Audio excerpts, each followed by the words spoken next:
Hey you guys, welcome, happy Tuesday. I was gonna say, is it Tuesday where you are? Well, actually, that's a good question. We could say that, right? Because we had somebody last week from Perth, Australia, which means it was tomorrow. That's pretty impressive that we're reaching people across the globe. I have to change glasses because, the outfit. Yeah. We had somebody from India ask when the webinar would be in their time. Yes. That was an interesting one for me to figure out. Did you figure it out? I did. I had a client years ago that was in Papua New Guinea, and you can ask me, I barely know where Waco is. And she was like, it's 16 hours difference. I'm like, you just need to, it was too much to figure out. I can't even figure out Eastern time. And hey, Holly, Dolly, Mary, Coco. Where do these people get these names? I like it, Picasso. Gina. Yes, I had a long meeting yesterday that started at 4:45 in the Great Oregon, and he upset me so much I cut my finger on the evaluation. Every time I ask a question, there was an attorney, he goes, we'll provide you the answer to PWN. I said, is there some reason that you respond with just PWN? Couldn't we just have a conversation, like adults? I don't know if that's in the IDEA. And then he told me, it's just us. Are y'all listening? He said, are you recording, Miss Cunningham? I said, I'm recording. He goes, well, if you don't notify us, it is a felony. What are you, the police? You're going to have me arrested over the Zoom in Oregon? Actually, it's not a felony. And in July, in the Ninth Circuit, they overturned it. Muffin. That's what I said. I said Muffin. I don't know what his name was, but he was wearing a black t-shirt and a black zip-up hoodie. I don't know. You're the attorney. Don't you have like an attorney outfit on? I just had to get that out. But guess what? The student who didn't have any needs was found eligible. So that's all that matters. Yay! What part of Oregon? Well, I can't tell you that. I don't know. It was the part where it's a different time zone. I didn't say muffin. He didn't rise to the level of getting a muffin out of me. So, but he was very impressed that he was an attorney. And he wanted to tell me about state statutes and what an SLD was. I said, listen, Buttercup, let's try to make this as painless as possible. Hey, Aaron. A lot of things we're going to do. That ain't one of them, huh? I know. He didn't even say anything about my cute outfit yesterday either. Rude. Say something about the outfit. Come on, people. They asked if you really did say muffin. Mm-hmm. I said muffin, but my mouth was closed. I often tell my husband, in the meeting, I stuck my tongue out. He goes, no, you didn't. I said I did. My teeth were closed, but I stuck my tongue out.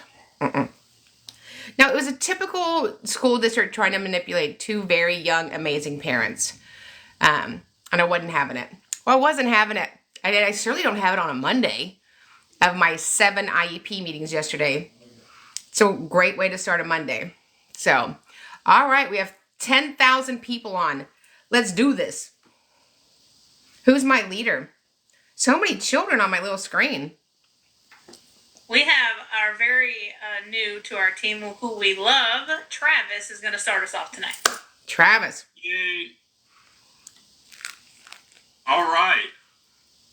My son, who is a 5th grader, he's OHI for ADHD and LD in reading.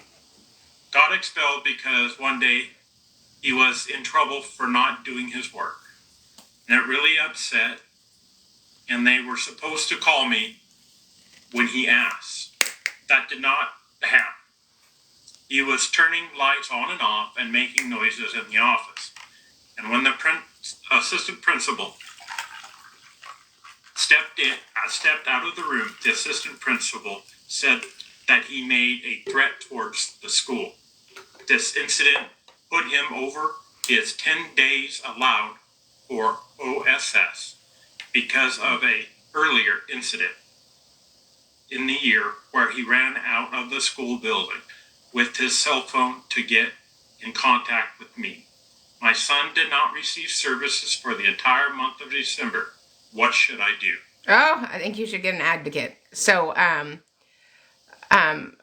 it's just amazing to me what we do to send children home instead of serve them. So, obviously there's a need there that the school has absolve themselves of fulfilling. So when a student has needs, if you're at 1 day, 2 day, 3 day, 4 day, 5 day, 8 days of OSS, why didn't we do an FBA? Why aren't we doing a new psychological evaluation? Why aren't we doing a behavioral assist from the district to get support instead of just waiting for him to come undone? So, our job is to serve children, gen ed, gifted, special ed, 504, instead of just, checking the box to get rid of them. So, certainly I would make sure that you call an IEP meeting. I would call the MDR, I would call a manifestation determination resolution meeting, and look at this behavior to see if it is in fact a direct result or causation of his disability.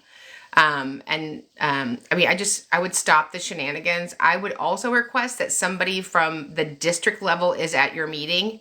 It sounds like the principal and or assistant principal might not be able to do their job with efficacy. Our job is to support children and keep them in the building and educate them, not send them home. Great.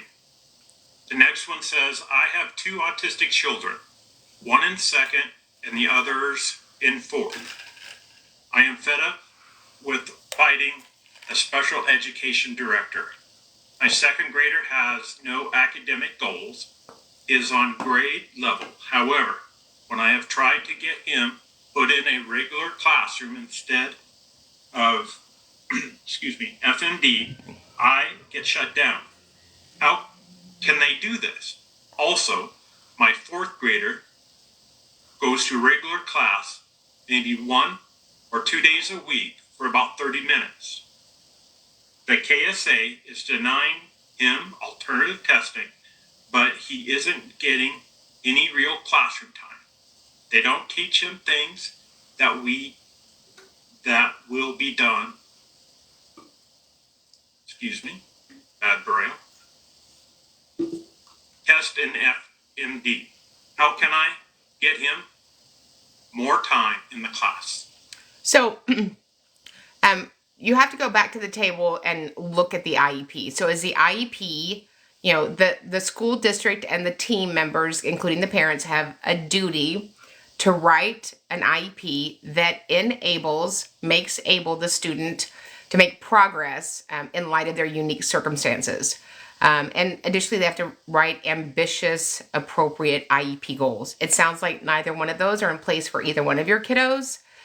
So I would ask for an IEP meeting. At those IEP meetings, I would ask the district to be ready to open up a reevaluation of existing educational data to look at new appropriate testing.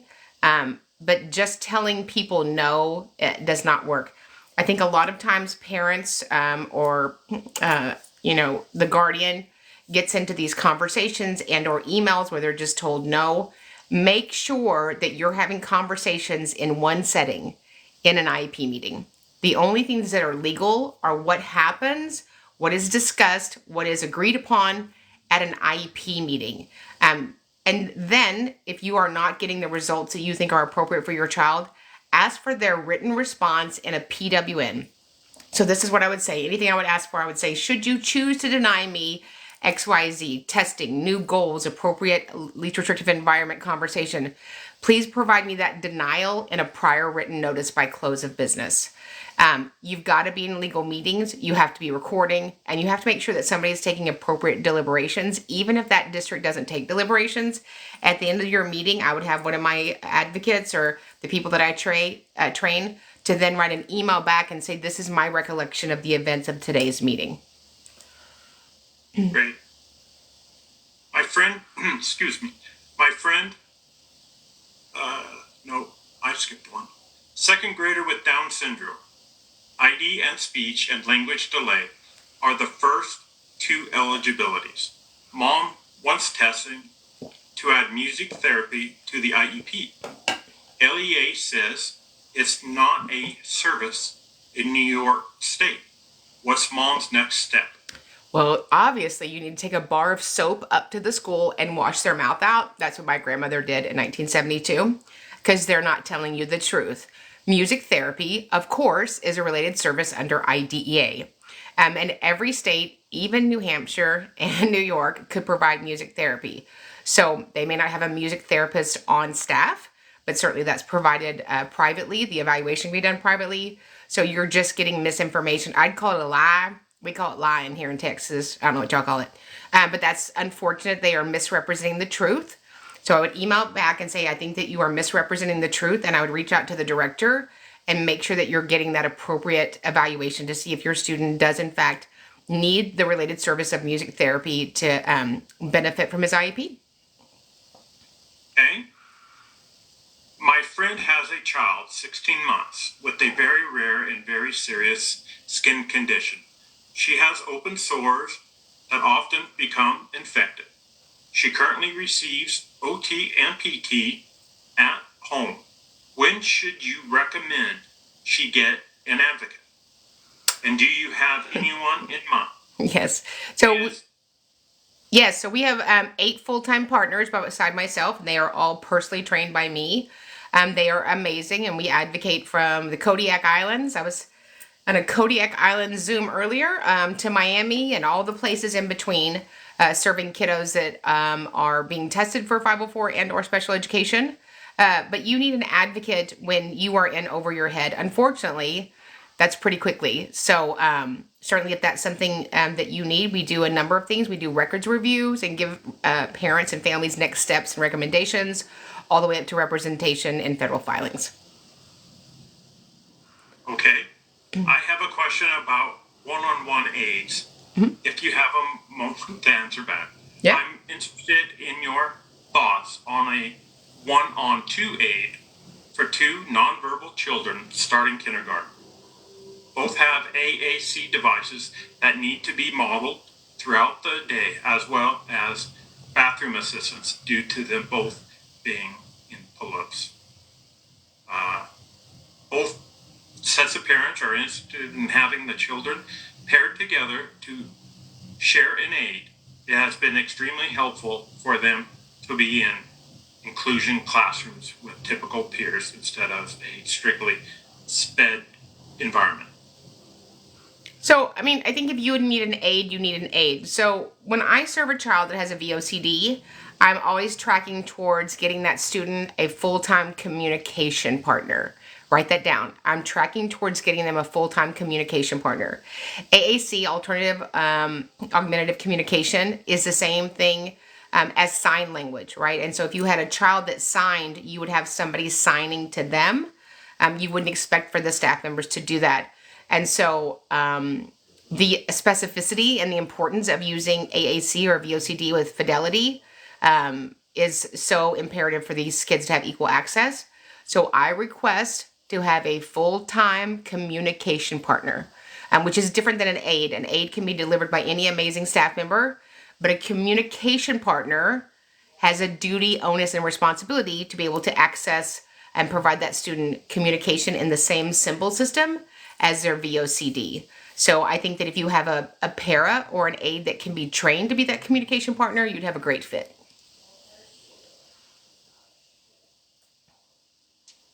All right, Christina. Okay, should teachers be given orders to run an RTI for kids to be able to be considered for speech or OT? I mean, I don't know who's given orders. And we're not in the military.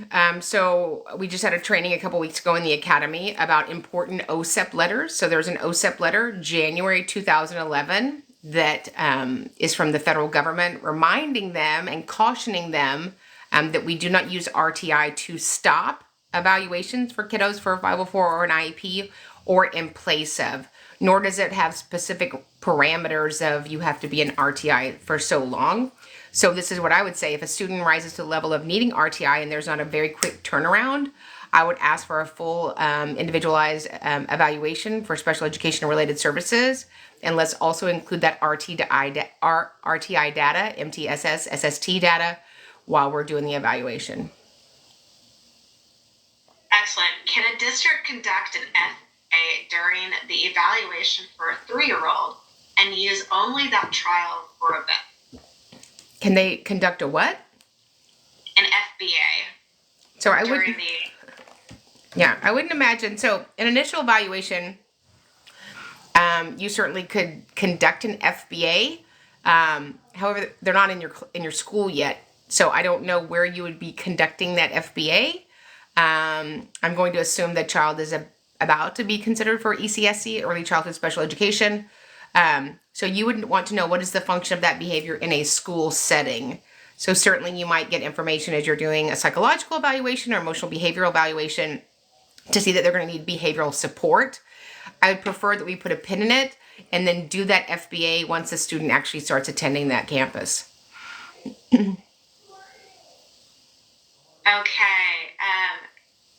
What is the benchmark for Texas ECSE autism ratio?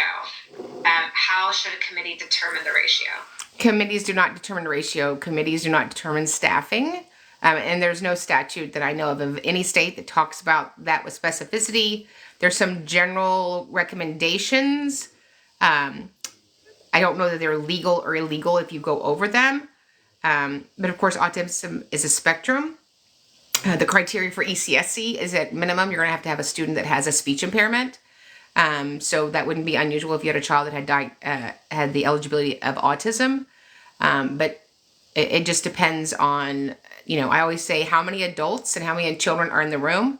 You could have 20 children with one adult that had reading needs, and that would be a great ratio. And you could have 2 adults with 1 children and need more adults. So it just depends. Okay. We received our daughter's IEE for an AAC device. They're recommending an updated AAC device. We had purchased a device many, many years ago. How do we go about getting the district to say yes to purchasing the updated device? Oh, it's really easy. It's called the Assistive Technology Act of 1994 that was then updated in 1998. There's no saying yes. It's a federal statute. It's a requirement. So I would bring in a copy of the Assistive Technology Act 1998. It talks about assistive technology. It talks about assistive technology services, which include the student, the professionals, and the family. And it talks about assistive technology devices. And the language says, even if acquired off the shelf. So this is not about if you're going to buy it, it's that you're going to buy it. So if we need to drive over to, the Best Buy, we can get it there. If you need to put in a purchase order, we can do that. I had a child that had a $16,000 Toby, one at school and one at home. So it's not about whether or not they're going to do it. They're going to provide that. All right, question. How do I become an advocate? I'm a special education teacher at a local high school now. So we have the best training there is. We have a 2-day on-demand training. And can I tell them the dates, Alicia? And what are the dates? So we're going to have our February 24th and February 25th will be our spring. The only thing this semester are live 2-day. So if you're interested in that, Saturday, February 24th, Sunday, February 25th, and it will be live, virtual with me. And we will equip you to be an amazing person at the IEP 504 table to serve kids with disabilities. Excellent. Travis, the floor is yours. Okay, I am an LS teacher. I was told by gen ed teacher friend that he has a child who had been overlooked for years for testing because of absences. She is now in 4th grade and cannot understand anything being taught. She tested low IQ and low adaptability skills. The school doesn't have full resource and our director won't allow her to be put in LS. What is the best way to support this student? So a couple of things. A resource is a supplementary aid and service under the federal code 300.115. So they have it. You have to provide what the student with a disability needs. Otherwise, I would say we probably need to have a conversation about out-of-district placement at the expense of the district. So this is not you get to pick and choose. Certainly, absences would have impacted her early for being tested, but now we're here and we have to give her an IEP that enables her to make progress in light of her unique circumstances. And that includes settings. Can a consultant of the school be added to email correspondence between school and parent without asking the parent. Yes, if the school believes that's somebody that has an educational need to know about what's going on with that student, absolutely. And the code for resource is 300.115 in the federal code, 34 CFR, volume 2 of 4, part B. So it's 300.115. Resource classes are under supplementary aids and services. When appropriate, accommodations for extracurricular participation of a student with an IEP are agreed upon by the school and parent. How is the recorded documentation if it is not added to the IEP accommodations section? Excuse me. So if you have an IEP meeting and you've agreed upon things, and when you get the final document, it's not in there, I would say we need to make sure that we've fixed this clerical error. I would say and caution you, there's great limitation on the school's responsibility for providing the IEP outside of the instructional day. I'm not saying that it doesn't happen, but there are limitations when it comes to extracurricular. Certainly if it's part of your grade, like if you're in marching band for UIL, and that's part of your grade, but there are limitations. But if there's been a clerical error in a meeting you participated in, make sure that you review that document and get that adjusted as quickly as possible. My school district says they do not test for dyslexia and do not recognize it. How can my child be tested, and can the school test for it? So I would wonder what state you're in. I can think of a couple.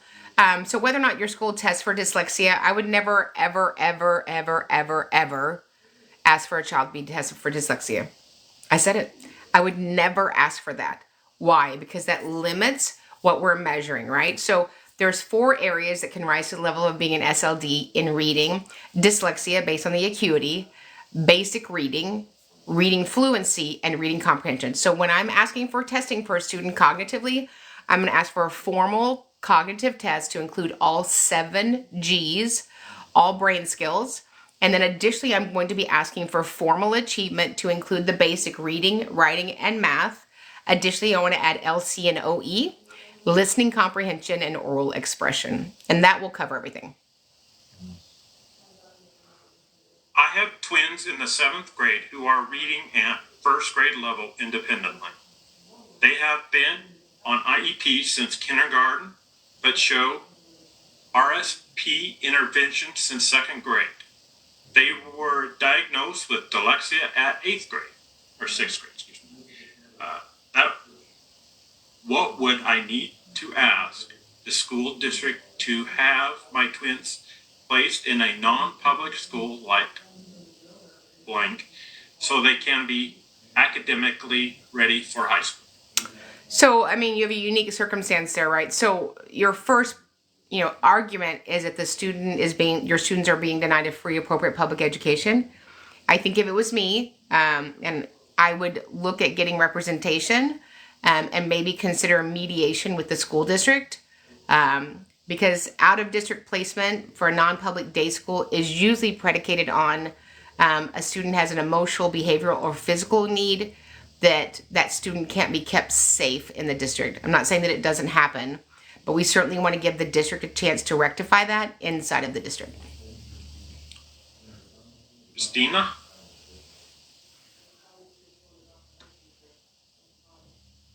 It works better when you're unmuted, hon. Oh, and thank you guys for all the love and the 2024 and the heart and the crown and all the things. Okay, with the mute off, let's try this again. It is helpful, isn't it? Yeah, apparently. Okay, so does the impact on general education students come into play when considering LRE for special education students? Yeah, absolutely. It's actually a sentence in LRE. So LRE is a consideration, right? And the line says, does the student's behavior impact his learning or the learning of others? And you need to always be calibrating in that, right? We're looking at 2 things when we look at LRE: meaningful benefit and harmful effect. So absolutely, we should be considering that at every meeting. I have a student with a rare disorder where physician does not want them in PE. how do I write this out of their IEP and not affect graduation? So there's waivers for PE. He's not the first student in the world that couldn't participate in PE. I mean, let's be serious. So you would submit a letter from your physician asking to be exempt from physical education and ask that that be substituted for something else. Excellent. My daughter has chronic lung disease. What form do we need to use? She gets sick a lot and is out of school often. So it sounds like that would fall under other health impairment, right? That's a medical condition that is acute and or chronic and expected to impact an individual for a lifetime and may be treated with medicine. So I would ask for an OHI eligibility, and that might include testing, but for sure you would need to support that with documentation from the physician. Okay. Can a school automatically give compensatory education without having an IEP meeting to talk about how much to provide? They sure can. I have meetings all the time with wonderful adults outside of IEP meetings. I had a great meeting today with an attorney for an hour and a half. It was so successful. So I have negotiated compensatory time for a student without having an IEP meeting to do that. So we would go back to the IEP meeting at some point and say, Billy Smith will be receiving, 40 hours of compensatory time delivered via this over 24 months, over 36 months, and sort of give the specifics around it to put it in the IEP. But you can certainly negotiate it outside of an IEP meeting. Usually the people in the IEP meeting are not the people that can do two things. That can release funds and can staff a room or staff compensatory time. So for me, it's usually better to not have that meeting inside of an IEP meeting. Can resource students join self-contained classes for their pull-out services? So I don't know what pull-out service you would need.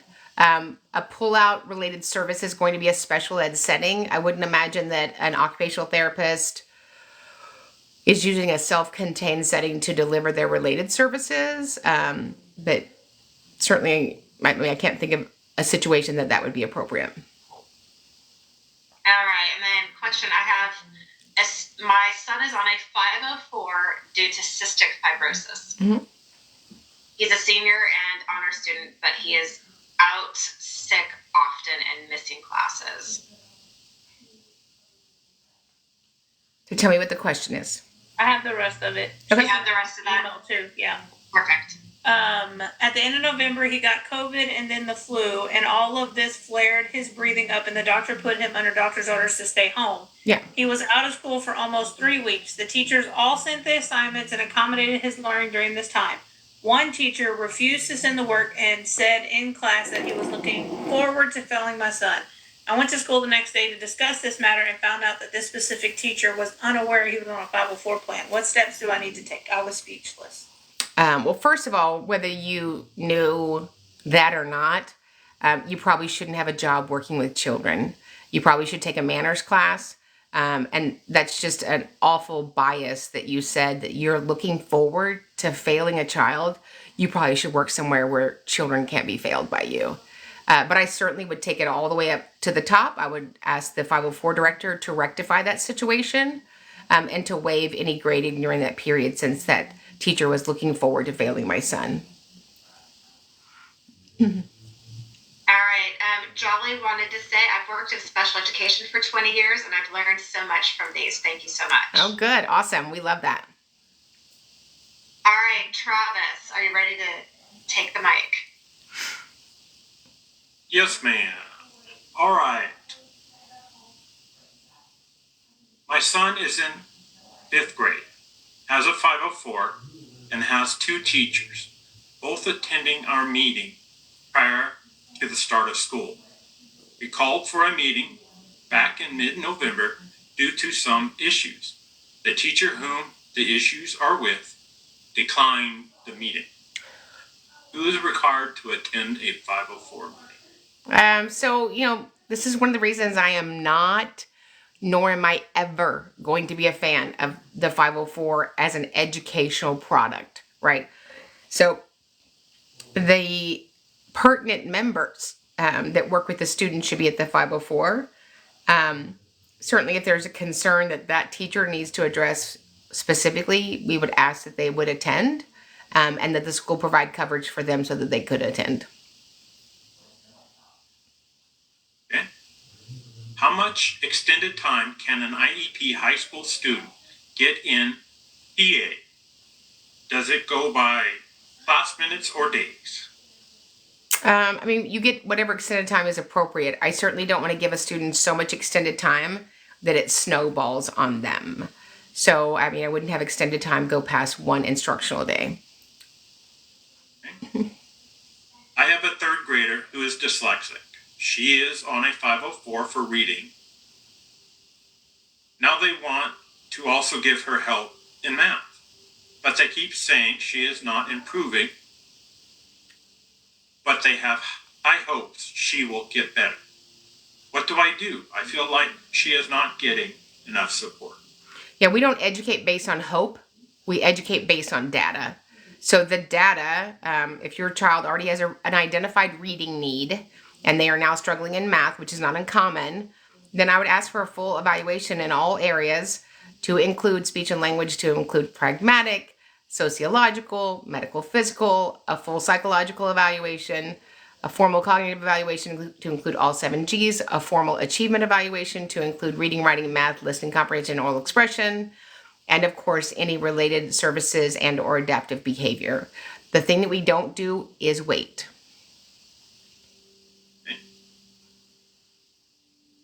I am a SPED teacher at a local high school, and I love what I do. I'm interested in becoming a mediator too. Is it a certificate or a degree, and where do I start? So that's actually a question I can answer. So I'm a certified mediator for the family courts. It's a certification that you complete. I can't remember how much time it took. It took a lot of weekend classes to get it done. And it's a little bit of an investment. So I'm here in Houston, and I went to the most renowned mediator. She teaches mediators, high conflict, ombudsman, all sorts of things. And then I'm a mediator for the family courts in Harrison, Fort Bend County. But even probably the best thing that I got out of that training was that's what you're doing in an IEP meeting or a 504. You're negotiating between people for them to understand your train of thought and the importance of it. So anybody that ever took mediating training is going to benefit if they sit at an IEP table. All right, my last one. If a child is not classified and needs OT services, but there is no medical diagnosis, can they receive services under a 504 plan? Absolutely. If the school chooses to provide OT under 504, that's absolutely allowed. All right. I have an autistic son, but my school will not schedule an IEP meeting. How can I make them meet with me? Yeah, so this is my 15th email. This is my 16th email. This is my 17th email. I look forward to the IEP meeting. I would give it a couple of days if I didn't have a response and options of scheduling the date. Just call the special education director. I think a lot of people suffer from a condition called too nice. And I don't know if you know this, but the squeaky wheel gets the oil. So I'm all about an email, I'm about a phone call, and then I'm about showing up in person. So we look forward to having our IEP meeting to discuss my students' progress. That's what my email would say. And I would include everybody on the email until I got an appropriate response. How do we handle a school trying to suggest a diagnosis but stating they don't recommend testing? Well, I would get that in writing, right? So it's very rare what's said that's inappropriate or illegal ends up in writing. So I would email and say, I'm concerned that you are not going to test my son. Please tell me if I've misunderstood, because you've identified there's a need. We are charged under Child Find 300.111. It's the Foundation of Special Education to test students who have a suspected disability. Do ECSC teachers need to take data? Any teacher that is an implementer on an IEP goal is charged with taking data. Is there a particular way I need to request data collection or accommodation logs? So I would just say, just want to let you guys know, at the end of every grading period, I do collect my students' accommodation logs and the raw data collection sheets that you used when you worked on their IEP goals weekly. Is it easier for me to provide you copy paper, a zip drive, a floppy disk, I don't know, a beta machine from 1982? What would be the easiest way for me to receive it from the district? All right, we live in a small town. What do I do if our school board forged my signature on an IEP?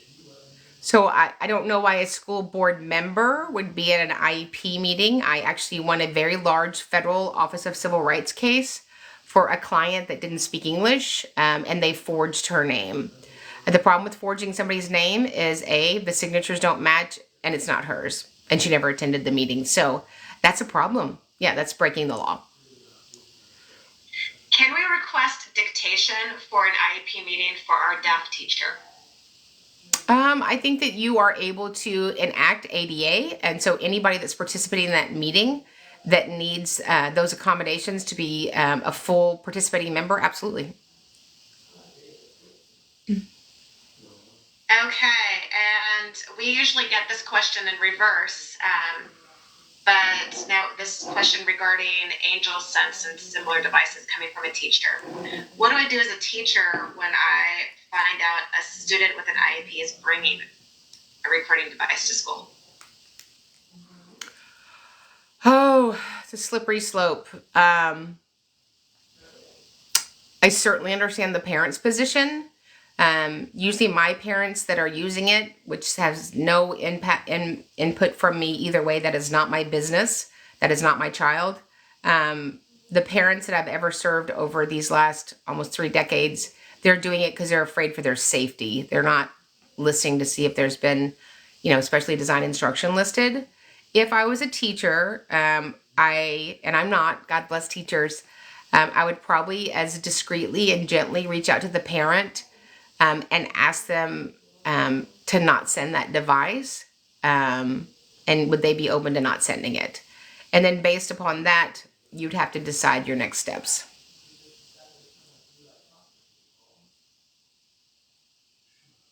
Okay, so Charlene's gonna go next, but is there something you wanted to show me, maybe?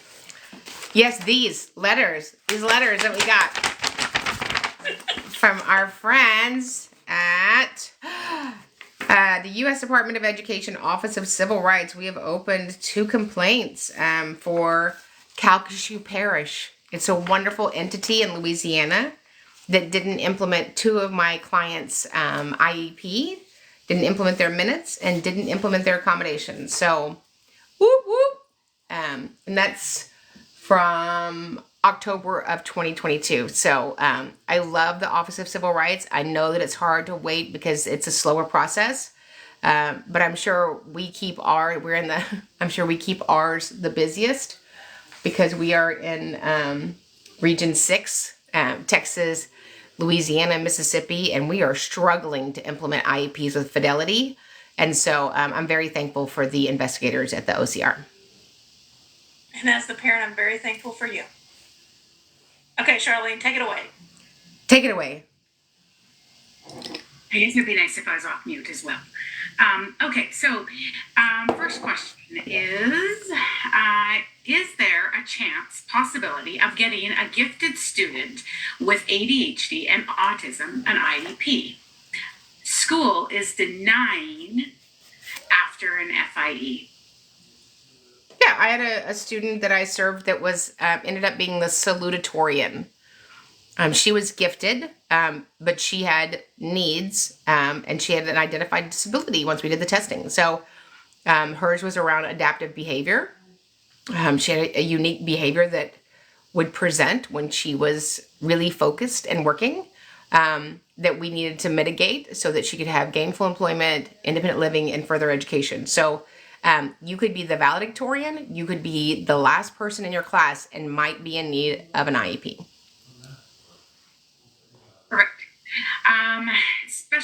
Small group testing. The school pulls out on state testing, but grade level testing, they do not. They say small group testing does not necessarily mean pull out, but pull to the back table.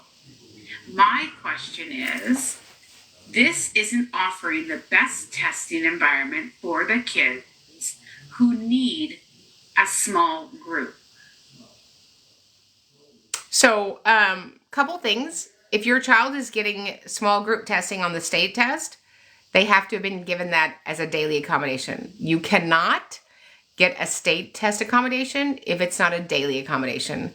So just very specifically, you need to write the accommodation with clarity, right? The accommodation is a civil right, and the student has that civil right to be successful at school. So I would say out of class small group testing. Often we don't get the product we want because we left the language too vague. So pulling a small group inside of a class is legally allowed as an accommodation and is successful for some kids, but not for others. So I would say out of class small group testing. Great. Can a parent call an MDR even if the offense or a consequences does not trigger one automatically? Yeah, you can call, anybody can call an MDR. I've called MDRs when no offense has actually all the way occurred, because I don't want said student to hurt himself or others. I don't want to wait till the SRO's here and somebody's crying and somebody's been hurt. Why? I wouldn't want that. So absolutely, I can call an MDR at any time. Next one, first grade special education classroom student with an IEP has problem behaviors. District is recommending out of placement in a therapeutic day school. All the schools in the area have no open spots. We have to wait. Could take a month or the entire remaining of the school year. In the interim, is the school required to provide in homebound tutoring with OT, speech and social work services? Is this something that they have to do by law? What happens if they do not offer that? What do we request? Do we have a right for that? Thank you. Yeah, so the school is charged with providing FAPE, a free appropriate public education. And while it sounds like you guys are on the same page about out-of-district placement at a day school or a day hab, there are times, depending on where you are in the United States, there aren't openings, right? Sometimes if we go to a psychiatric unit, there aren't beds. So, but that doesn't recuse them from still being required to provide FAPE. So you would have to agree upon what is FAPE right now. That might be homebound. If you're homebound, you certainly receive core instruction and you receive all of your related services on your IEP.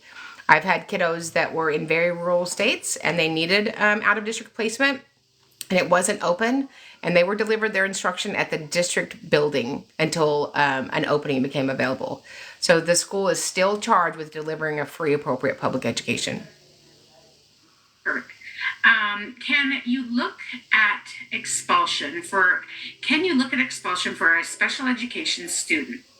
Student was arrested for a felony as well as some others on the same campus for an event that happened outside of school. School is not looking at expulsion. So, I mean, any student that goes to a public school can be considered for expulsion depending on what the act or action was. So, yes, that does happen, even if what occurred was outside of the school hours, but it has to have great specificity around it. Okay. And that was question 5. Are we going back to Christina, or are we going to? No, you're just going to go ahead and finish, and then we're going to start rapid fire. And I already let the comments know we're rapid firing after this, and we need to start adding some emojis. Perfect.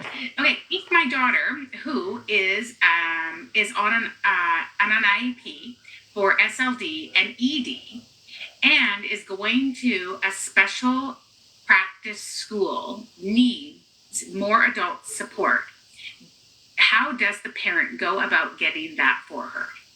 So, I mean, you go about it always the same way. Data. So when I train people, two things. What does the law say and what does the data show? If the data shows she's unsuccessful with her current level of support, we need to look at either a different delivery model, a different location, or a higher level of support.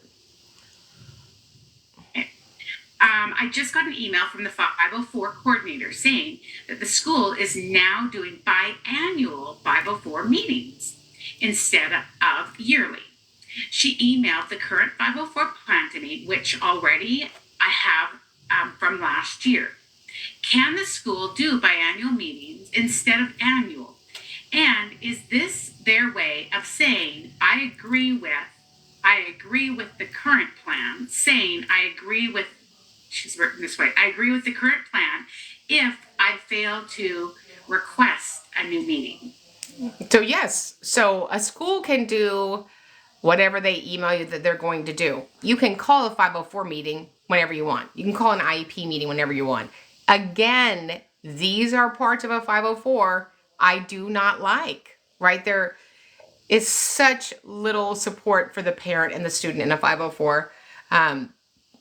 The school has all of the liberty. The school can call 504 meeting with your child and not even tell you about it. So some of the things that I've heard happen with adults and children in a 504 meeting when the parents weren't even notified that the meeting occurred are really concerning for me. You'd be hard pressed for me to find a kiddo that was on a 504 that probably didn't need some specially designed instruction.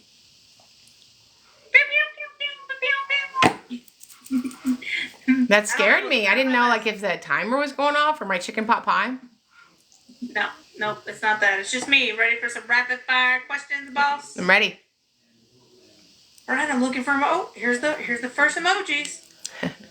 The school never uses my kid's communication device. How do I push the issue? So I wouldn't push the issue. So language has to be modeled. So I was in a meeting yesterday. The adults that are providing an educational product, I would say to them, do you have a device that you are modeling a symbol system back? If you don't, the child's talking in a vacuum. Next, I would ask for assistive technology minutes to be added to the IEP. I would ask that the district be trained on the VOCD and the parent attend that training. All right. Okay. What would happen if the school decides to take my daughter from special education to a regular classroom? Well, all decisions are made by the multidisciplinary team, by the 5 stakeholders, and you're one of them. So they don't just get to decide. You would have had to have meetings to talk about that recommendation. And the recommendations have to be supported by one thing, data, something I can photocopy, screen share, and look at as an exhibit in a court. All right. What is raw data collection and how do we request it? So raw data collection is when the special educator is working with the student on their designated IEP goals, and they track the student's success when they're working on implementing the IEP goal. Those data, that raw data, which can be taken on a notepad, a post-it note, is then put into a group system that we all use to send out the IEP progress reports. Hey, Charlene, you got somebody in the comments that is apparently a client of yours, and she just wanted to send you some love. So there you go. Yay. She's the best. She's our rowdy Canadian. Yeah, we love her. What is the law for when parents put in a request for an IEP? My school tells us to do kid talk. What? What's kid? I don't know what that is either. Me neither. So when you ask for an IEP meeting, the school has to call one and have one at a reasonable time. Perfect. Who makes the determination that a child needs a one-to-one aid? Anything that the child needs in the IEP is made by the stakeholders. So the LEA representative, parent, general ed teacher, special education teacher, evaluator that can do evaluations, interpret results, and answer questions about those evaluations. This is a really good question. Are you ready? Ready. Okay.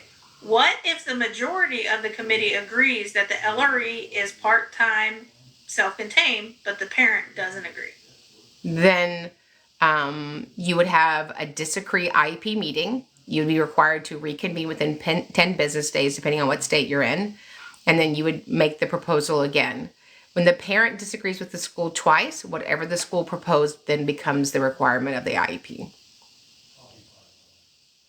If a behavior is a manifestation of the student's disability, should it be wiped off of their record? No, it's not about a record, but we have to take different considerations and modifications into making them be a recipient of the consequences of the student code of conduct.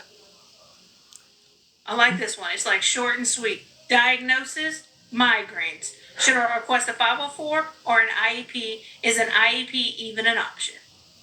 Everything is an option based around disability. I would always first request an IEP. When you do that testing, it'll either come out that it needs an IEP or a 504, or may not either. But I would still ask for the full testing. Testing does one of two things. It identifies and eliminates. All right, this one has an IEP meeting on Friday, and she would like to know, can my child be on an IEP just for reading? You can be on an IEP for any educational need. All right, and Cindy just got the number 2 gift badge. Go, Cindy. Go, Cindy. Go, Cindy. All right. IEP in math, but she is still failing on her report card, 7th grade. What would our next move be? She needs probably either a more modified product or a more supported setting. Okay, this one has sent so many emojis it makes me want to go on vacation. Okay, there's just all kinds of good stuff. But it says, can transportation director change transport without an IEPT meeting? Change transport, meaning they use a different vehicle to get your child to school. As long as they're providing the related service of transportation, no IEP meeting is needed. To begin or stop transportation, you would need an IEP meeting for that. Oh, van to bus. Yes, they do not have to tell you. They can go van to bus to, an ostrich, a canoe. Probably not a canoe. That would mess up my hair. An ostrich. An ostrich. That would be they run very fast to school. Yes. There's somebody in the comments that's saying, please read my message. We can't get to her messages while she's on live, but we will read it immediately when it's over. Yes. Yep. Okay, can anything... Look at all those emojis. So impressive. People listen when they want their question read. Yeah. Okay, FBA, what is it and when do you need it? So an FBA is a functional behavioral assessment. It's not an analysis. It's a functional behavior assessment. We're trying to determine a group of professionals. What is the root of this behavior? How do we address it? And how do we mitigate it so it reduces the impact on his educational day? I know the answer to this question. Okay. Lower grade SPED teacher is pulled for state testing for upper grade students. Compensatory services? Question mark. What? You can't. What the Hello Kitty is what my email would start out. Yeah. Make it make sense, people. Yeah. If you're denying them their needs, it's compensatory time. And somebody asked what my lipstick is, and it's 98 cents Wet and Wild dark pink frost coming to a Walmart near you. They always ask about the lipstick. It's the best 98 cents ever. Mm-hmm. Oh, this one is from Tess. Hey, Tess. She said, do you come to districts to present to staff about law? Absolutely. We do professional development all over the United States. Where are we going to be, Alicia? We're going to be in El Paso, Ciudad, Abril 6. That's April 6th. I don't know the name of the conference, but we're going to be there. My hair is going to be big. We're going to be bringing it to the peoples. To the people. All right. 6-year-old ASD ADHD. School gave her 45 minutes support a day. Is that legal? I mean, if that's what she needs, it's what she needs. So minutes are not based on disability. It's based on need. So I have a kiddo today that we were negotiating her IEP, and she needs 5 minutes on Monday and 5 minutes on Thursday to work on her planner. That's where her deficit as her ADHD. So there's not a set amount of minutes, but yeah. And yes, I might be coming to CEC in San Antonio in March. That's a good question. How did they know that? I don't know. All right. First grader can't read. Initial IEP held, and they offered RTI. Is that enough? It's a hard no. Yeah. I would start out, what you doing? Where you at? You got plans. Don't say that. That's a bad plan. Yeah, if you can't read, that's... You don't offer RTI. RTI is something that teachers do every day. It's not an offer. It's not like, would you like potatoes or french fries? Come on, people. So CEC is the Council for Exceptional Children. Do you guys all want to come meet me in San Antonio in March? Would you like that? Would you like that? Now what have I done? Look what I've done it now, haven't I, Alicia? Yeah. Now look at this. Okay. So what is happening in 4 minutes? We are going to have Special Education Academy, and if you'd like to join Special Education Academy, Alicia's going to tell you how to do that right now. All right, ladies, get your fingers ready. Ladies? Yeah, and Travis. You're going to type it in the chat Oh. for these lovely ladies and gentlemen, okay? So what you're going to do is you're going to go to www.specialeducationacademy.com. And then you're going to go on this beautiful website. You're going to see Karen's face. And at the top, there will be a bunch of different tabs. You're going to click on the training tab. I just want to point out that the first 3 things that you're going to see are all 3 of our January webinars, which you're not going to want to miss. You don't wanna okay? miss them. You're not going to miss those, but you're going to scroll just past those. The next thing you'll see is the Academy. You're going to click on that. You're going to fill out all your information, yes, including your credit card information, but there are blue words that says have a coupon. You're going to click on that. It's right underneath where you set your password for your account. You're going to click on that, and in all caps, you're going to type TikTok Lives. That's T for Travis, O for Oliver, K for Karen. No. You start at TO. I'm sorry. And again, with feeling. Put it in reverse. Okay. TikTok Live. T for Travis, I for Indigo, K for Karen, T for Travis, O for Oliver, K for Karen, L for Living, I for Indigo, V for Victory, and E for Elephant. This is when you try to be clever. Yeah. TikTok Live, all caps. Okay? And then let's go ahead and tell them about the webinars before we jump off, because the first one is filling up very quickly. So Thursday, we have y'all, under 100 spots left. there's under 100 spots, so you have to register. It's free. So all things PLAFs, present levels of academic achievement and functional performance, is Thursday night. You're going to want to be there.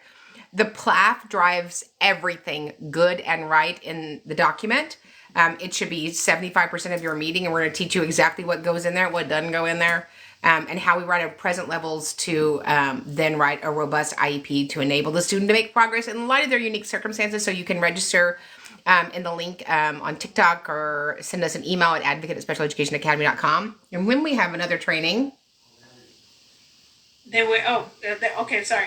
You were volleying it to me. It's the 24th. The 24th, we have another training on all things VOCD, voice output communication devices, and AAC. You are not going to want to miss that. It's going to be a game changer. And then at the end of the month, we have a super duper special thing. Are you ready? Yes. What do we have? We have the amazing hearing officer, Mitchell Yell, joining us for a webinar that is all about how to... What? Karen, tell them. Right. Appropriate, measurable IEP goals.